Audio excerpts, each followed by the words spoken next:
Hey everyone, Kristen here. I wanted to hop on today and kind of talk about a book that I just finished reading. It is called The Knight in Rusty Armor by Robert Fisher. It is a really good book, and for me it really hits on what recovery is like for somebody that is more counter-dependent. We've heard that term codependency a lot, but this one is more for people who are counter-dependent. If you are someone who's more on the codependent end of the spectrum, this would really describe your significant other, partner, and what the healing recovery process is like for them. So let's talk a little bit about what counterdependency is then.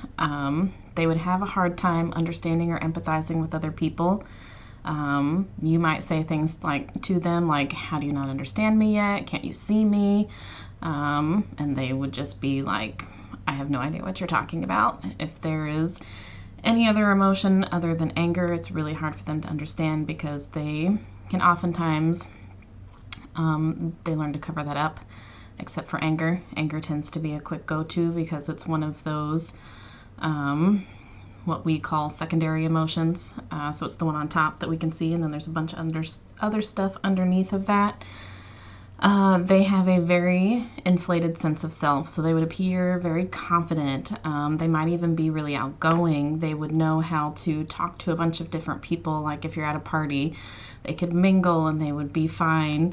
Kind of talking about some of that surface level sort of conversation that you have with people wouldn't bother them at all, and they would actually prefer that rather than going deeper into more of like emotion speaking kind of language. Trying to think if there's anything else that I've forgotten. I don't think so. Anyway, that's kind of a quick rundown of what counterdependency is. So back to the book. He describes it as rusty armor, but it is a really good depiction of how hard the process is and how slow the process can be. It's not impossible, but we have to be willing to, one, have humility, because it takes a lot of humility to pull off our armor, especially if we're on that counter-dependent end, because we have held on to it and worn it for so very long. Also, how lonely the process can be, because you are attempting to look at some things that you have hidden for so long.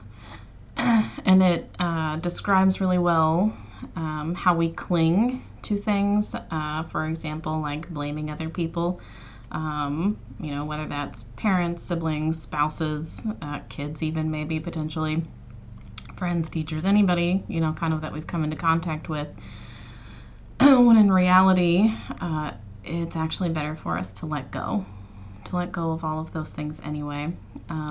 So that's my quick little blurb about counterdependency and this book, again, The Knight in Rusty Armor by Robert Fisher. I would recommend this, especially if I'm working with couples, because there is a book that's not an exact pairing with this, but it talks about the codependency side of things, and when I'm finished with that book, hopefully I'll be able to make a post about this. So thank you for listening. Comment, questions, you can post those below. And thank you very much for listening.